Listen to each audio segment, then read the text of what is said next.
Hey guys, tonight we're leaving behind the modern glow of smartphones and soft beds to step into a world ruled by sun gods, sandstorms, and scandalous secrets. Picture ancient Egypt, where love could elevate you to royalty or leave you wrapped in linen far earlier than planned. And yes, you probably won't survive this. So, before you get comfortable, take a moment to like the video and subscribe, but only if you genuinely enjoy what I do here. I don't bribe with gold or curses, just bedtime drama with a sprinkle of historical spice. Oh, and drop your city in the comments. I always like knowing where you're watching from. Now, dim the lights, maybe turn on a fan for that soft background hum, and let's ease into tonight's journey together. The air is hot before sunrise, the kind of heat that settles in your bones as you walk along a dusty stone path winding through the heart of Thebes. The sky is a hazy lavender, the Nile glinting quietly to the east as reed boats slice across its surface. Behind you, the city stirs, temple bells, bleating goats, and the faint thud of grain pounded in mortars. A baker fans his oven fire with a palm leaf, the smell of fresh flatbread and wood smoke cutting through the ever-present dust.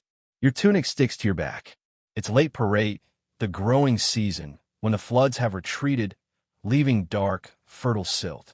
Crops sprout, and hope hangs sticky and sweet like fermenting dates. You wipe your brow and glance at the towering walls of the Karnak temple, casting long shadows over the avenue of sphinxes. Statues of gods glare down with blank, eternal judgment, as if they know what's coming. You don't, but the city does.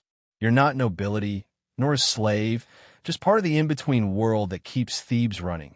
Scribes, potters, linen sellers, record keepers. Your father manages temple inventory, scrolls, incense, grain jars, counted with divine precision. You grew up running errands between archives and altars, learning to slip past scowling officials drunk on wine and cosmic balance. Now, at 17 or 18, your job is modest, cataloging pilgrims' offerings. You scribble down their trades. A sheaf of papyrus for health, a carved ibis for a better harvest, a bolt of dyed linen for forgiveness. That's where you see her. She moves like she's never needed to hurry, dark curls tied with red-dyed linen. Expensive. She carries an alabaster jar, nestled in her palm like an offering. Her dress is simple but perfectly pleated, her sandals barely worn. Her beauty makes you forget your task. Kia, daughter of a perfume maker, though you don't know that yet. She hands you the jar, her low, honeyed voice saying, "My father says the gods might favor a new blend of lotus and myrrh. I think he just likes the attention." You nod, scribble the offering, and mumble something semi-coherent. She winks, thanks you, and vanishes into the temple. The jar's warm, spicy scent lingers on your fingers, seeping under your skin. That night, you dream of sandalwood and salt water. The next morning, you're half waiting for her when you meet him. Hormheb doesn't walk, he prowls. Bronze from years under the sun, his linen torn in that accidental on-purpose way. He wears a soldier's badge, rank unclear. His posture says he'd punch you for asking. Leaning against a market stall, biting a pomegranate, he watches the world like it's his to command. You pass with a nod, but he calls out, "You're the one Kia keeps talking about, aren't you?" The words hit like a stone. Stunned, you blink as he grins, seed-stained teeth flashing. She thinks you're clever. Dangerous. You mumble you're neither. He laughs, claps your shoulder like you're friends or dead. There's a subtle tension, not a direct threat, but a territorial growl beneath the charm. You feel it settle behind your ribs. That night, you walk alone along the embankment, the river gulping stars. You try to push away Kia's look, Horm's stare, the game you've unknowingly joined. An ibis cries out from a fig tree, a harsh warning. Historically, Thebes was vibrant, crowded with competing interests, political, religious, personal. Love wasn't just a heart's affair. It tangled with status, inheritance, divine favor. Ancient Egyptians believed the heart, not the brain, was the seat of thought and emotion. Ironic, given how many lost their heads over love. Scholars debate whether romantic jealousy was condemned or quietly accepted. Surviving letters and poems suggest both. You lie on your father's flat roof, listening to murmured prayers from a neighboring courtyard. Sandals whisper over stone, and the gods watch with expressionless patience. The market is louder today, tighter, as if the walls lean in to eavesdrop. The sun barely clears the temple pylons when you spot Kia under a blue linen canopy by her father's stall, alabaster jars glinting like offerings. You watch from a distance, pretending to study dried figs. Her laughter cuts through the crowd like a river breeze. Your feet drift toward her, past scowling copper sellers and incense vendors. She sees you and beckons, eyes half-lidded like a cat plotting trouble. You again? Still scribbling in the temple? Or are you chief god whisperer now? You chuckle, still scribbling. The gods aren't big on promotions. She leans on her elbows, arms golden in the light. Pity. I hoped you'd ask Hather to fix my next batch. She holds up a jar. Its scent, jasmine, citrus, burning cinnamon, makes you cough.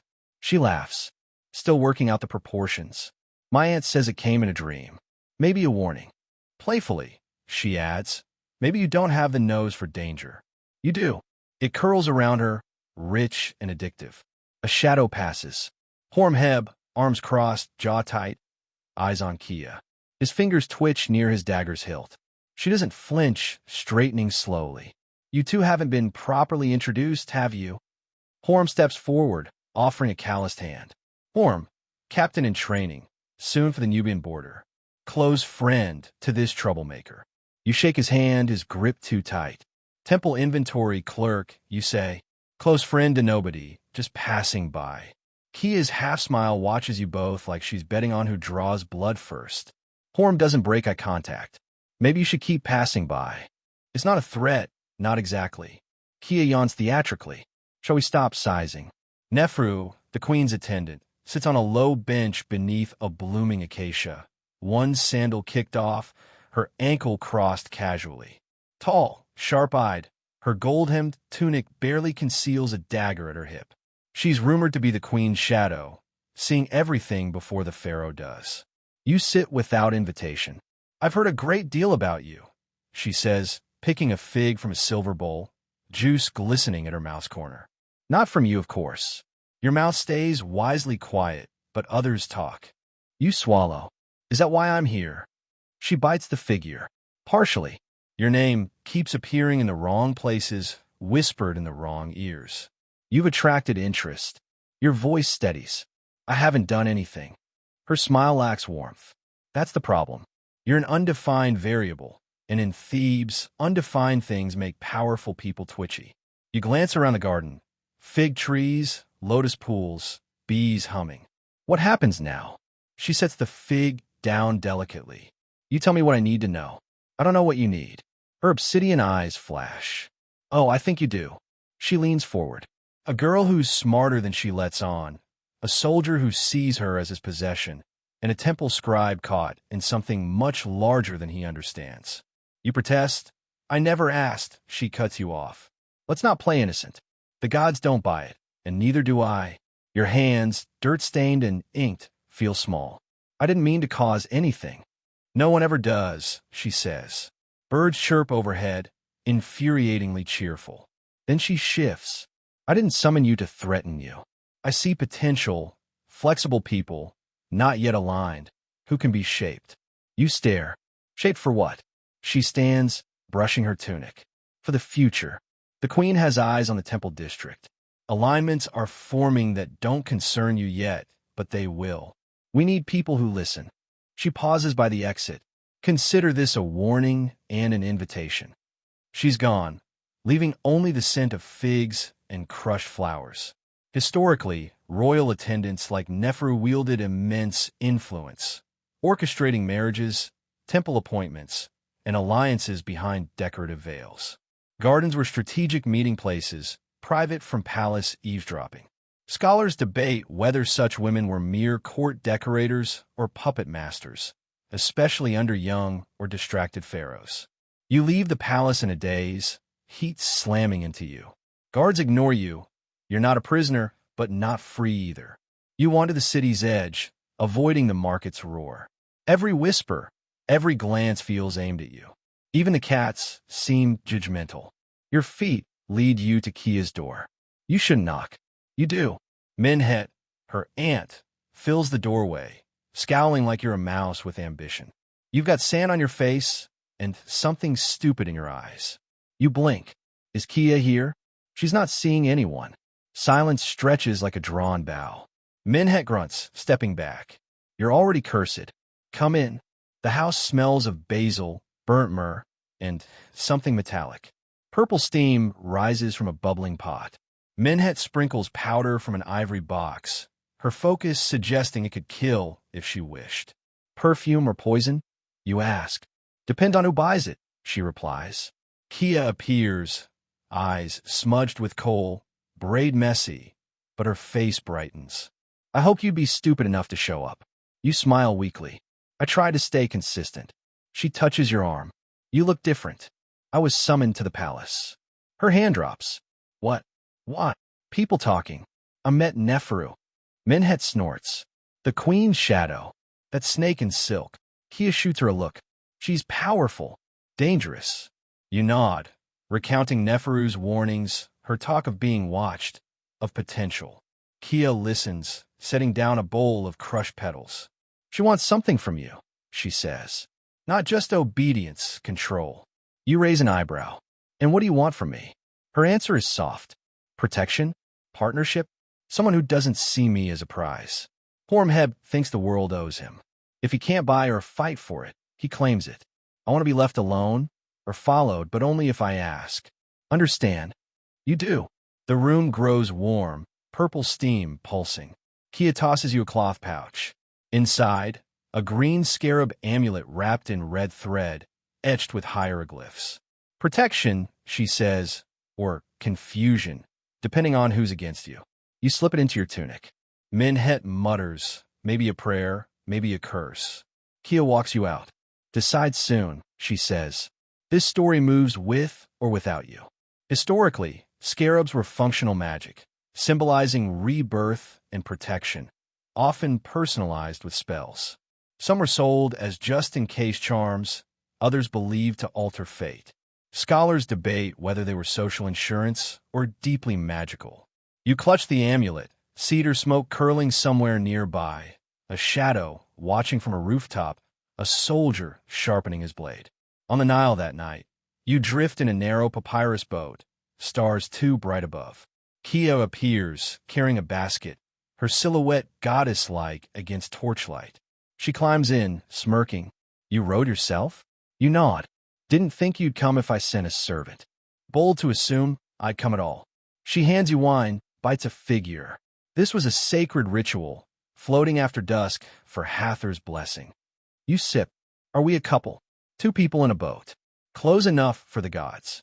The current pulls you into darkness, Thebes a glowing silhouette. Kia watches the stars. I used to think I'd never leave. Now I'm not sure. You want to leave? I don't want to be consumed. You understand. Thebes devours joy, dulls eyes with secrets. You mention Hormheb. She pulls out a linen scroll. The temple's re-education is brutal in its monotony. Repetitive writing, ritual confession, enforced silence. Not always for criminals, but for those deemed disruptive. Some temple schools required scribes with impure dreams to undergo cleansing periods, fasting, isolation, and mantra writing until spiritually fit. Scholars debate whether these rituals were effective or performative, meant to make examples of those who drew attention. Regardless, they left marks, sometimes literal ones. That night, your wrist is raw from stylus work, wrapped in cloth. You don't eat or sleep, wondering where Kia is, who Teddy serves, and why they're silencing you when you've said nothing. A clay tablet appears on your archive shelf, tucked behind purification mantras you've copied for days. At first, it seems like a misplaced tally, but its weight feels off. The handwriting is too neat, deliberate. Not yours, not Kia's, not Horm's desperate scrawl. 8 lines, etched in soft clay, begin with your name. To the temple scribe with dark eyes and reckless heart. The words cut. Asterisk your scent lingers on my hands. The night clings like river mist. You promised nothing, yet I hold your name like a prayer. Why did you leave? My heart restless, my fingers cold where you touched them. Meet me behind the gardener's house at moonrise, or I'll assume I imagined you. Asterisk sign, Kia. But it's not her. Her handwriting curves right. This leans left, stylized, a forgery. A small, sharp triangle is etched in the corner. The same mark on your neighbor's wall, tied to the palace guard. This is bait. You watch all day, every whisper, every guard's glance. Teddy passes you in the corridor, raising an eyebrow, fingers flicking a silent question. You don't go to the gardener's house at moonrise. Instead, you arrive at sunset. The half-abandoned structure near the sacred lake reeks of damp papyrus and rotting lotus. Vines cling to broken columns. You're not alone. Jet crouches near a fallen wall, studying a tablet with the same triangular mark, then pulls another from his satchel. Hormheb appears, and you catch fragments of their hushed talk. Asterisk doesn't suspect too obvious. Nefer watching needs something stronger. Asterisk, your blood chills. You slip away, heart pounding, their alliance clear, Jet, Horm, maybe others. Kia's disappearance might not have been her choice. Back in your room, you lock the door, the tablet burning in your mind. Forged love letters were political tools in ancient Egypt, discrediting rivals or trapping lovers in scandal. Writing carried divine weight. A fake message could ruin lives. Some letters dripped with metaphors. Asterisk, your limbs are honey. Your eyes, 2 moons, asterisk, while others were calculated traps. Scholars debate how many were sincere versus manipulative. You trace Kia's scarab, knowing this letter isn't her, but someone wants you to believe it is. You're summoned again at dawn.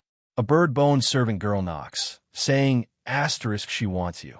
Asterisk, you know it's Neferu. You bathe, dress plainly, and leave the scarabs behind, a small war in your gut. The palace gates part easily, guards treating you like a known variable. The air smells of myrrh and coriander. Neferu waits in the garden court, perched on a cushioned bench, sipping from a narrow-necked glass, gold bangles glinting. Her braided hair is pinned with lapis, her linen costly. Sit, she says. You do. You've been busy, she says lightly. Fake love letters, missing girls, unsanctioned meetings. You flinch. I didn't write the letter. Of course not. Jet did, but it has your scent now. Her smirk stings. That's the trouble with scent. It clings. You ask why you're here. She leans forward. I believe you're smart enough to recognize opportunity. The palace is shifting. Priests think the queen's too close to Hathor's temple. Generals grumble about priesthood grain control. Rumors swirl of new taxes, new gods. You're connected to the temple, the streets, and a girl who charmed those she shouldn't have. Your throat tightens. Kia. She was gathering scents and stories, Neferu says. Slipping oil jars to priests' wives, listening, recording, passing what she heard. You stare. She didn't say. That's how she stayed alive. For a time. Her face darkens. She's vanished, and people whisper she took something, a list, names, secrets. I want it before someone else finds it. You sit still. You think I know where she is. If you don't, you will. Her offer is simple. Find Kia, find the list, or tell her who has it. In return, protection, no more punishments, maybe temple promotion. Fail, and you'll disappear, or worse, linger forgotten. I need time, you say. She nods. 3 days. It's a death sentence with a polite delay. Palace attendants like Neferu ran intelligence networks, orchestrating purges through staged scandals. Coded phrases like send more sweet oil hid requests for information. Scholars debate whether these were organized spy rings or opportunistic webs. You leave, heart thudding. 3 days to find Kia or the list. The city hums on, oblivious. Merchants shout, children splash, fishers grumble. You check Kia's old routes, wells, baker stalls, perfume shops, but find only shrugs. Then a boy, maybe 12, watches you, scratches his arm twice, and leads you through alleys to a stack of bricks. He hands you a cloth bundle. She said you might come. Before the boats. Before she left. Inside, a papyrus scroll, a frayed red sash, and a vial of musky, bitter liquid. The scroll in Teddy's hands links the queen, Neferu, and half the temple elite in a web of bribes and coded trade records. She's hiding the queen's involvement. You whisper, staggering back. This isn't just about Kia or forged perfume logs. It's politics wrapped in silk and oil, with Kia caught for selling to the wrong noble wife. What do we do? You ask. Teddy hesitates. The Hall of Two Truths. You blink. The trial court? She nods. Public witness, the High Reader presiding. Neferu's agents can't silence us there.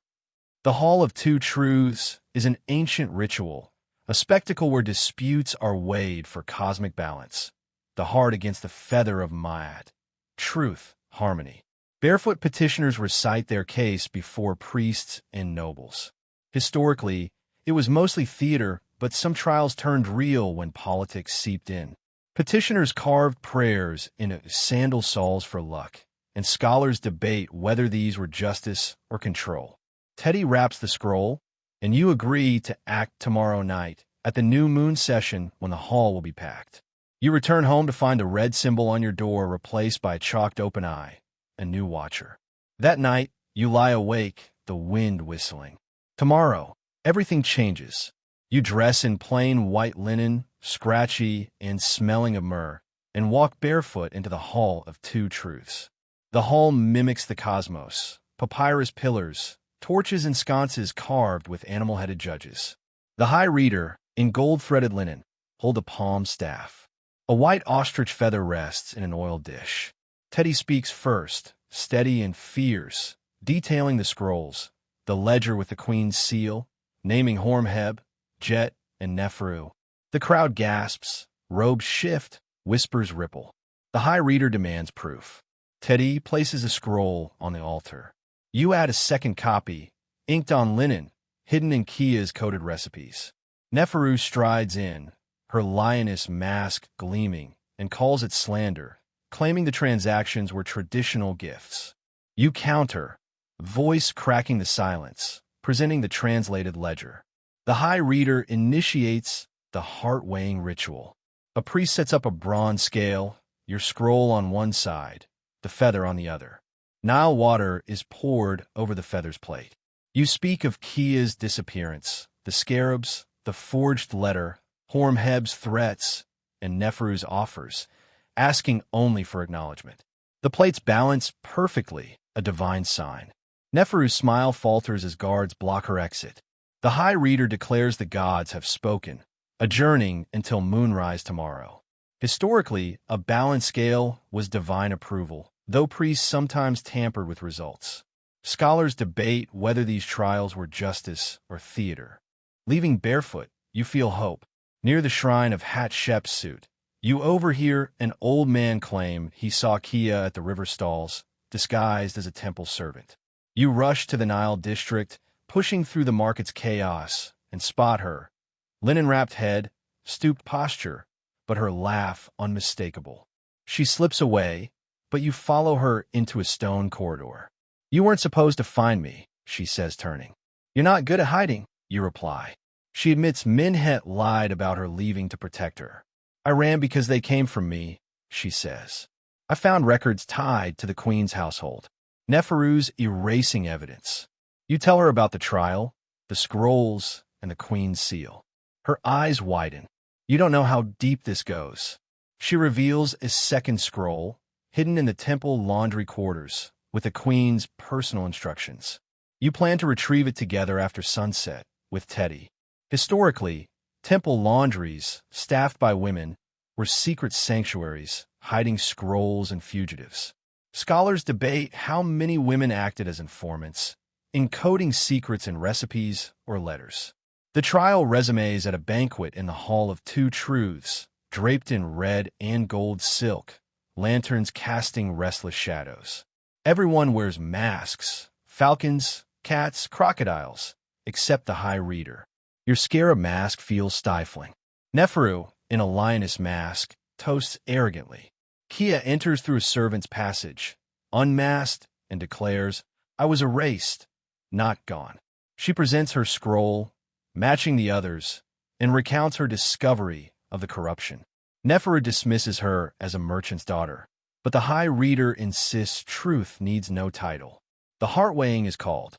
You stand with Kia, barefoot, as the scroll and feather balance again. Neferu is escorted out, not arrested but diminished. Historically, such rituals could shift from theater to real judgment, with balanced scales signaling divine favor. You and Kia leave in silence, Teddy warning that Neferu's allies remain. You hide in a laundress's quarters, sleeping among lotus-scented linen. The city shifts. Your name appears on walls beside balanced scales, a dangerous fame. Neferu is in retreat, possibly exiled or plotting. You're promoted to translator, Teddy to archivist, Kia to manage temple imports, a gilded cage. Subtle signs persist. A lotus petal on your sill, a red circle under a lintel. Historically, power in Thebes shifted like the Nile, eroding and feeding shores. Some officials hid confessions in tombs for the gods, and scholars debate whether reforms were courageous or convenient. You notice new signs, dead birds, a feather spine in Kia's pocket. You trace old records, finding a hidden family, the Ashrut, controlling trade and influence beneath the temple surface. An elderly stoneworker mentions voices in a chamber under the queen's shrine. Papyrus orders bear the broken feather mark from your latest warning. Historically, such factions outlasted dynasties, using altered names to blur records. Scholars debate whether they stabilized or parasiticized the system. You compile the root book, a web of patterns and names, and deliver it to Men, a cautious high priest of Thoth, hoping he'll preserve it. Silence follows, then disappearances, a scribe, a weaver, a priestess. You start a second, living root book kept in your boot. You and Kia plan to spread the story as myth, disguised to survive. You release one copy before an ash smear appears on your door. You, Kia, and Teddy flee, hiding the scroll in a lotus jar and another under a dead tree by Thoth's temple. Historically, revolutions in Egypt were quiet, edited records, rewritten prayers.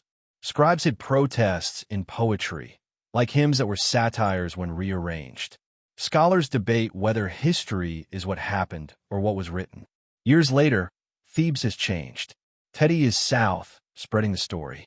Kia manages the incense trade, veiled in officialdom. You pass scrolls in secret, no longer lovers but bound by memory. You sleep with a stylus knife, tracing the final scroll, knowing the gods might listen. Thebes remembers, not kindly, but deeply. That's all you asked.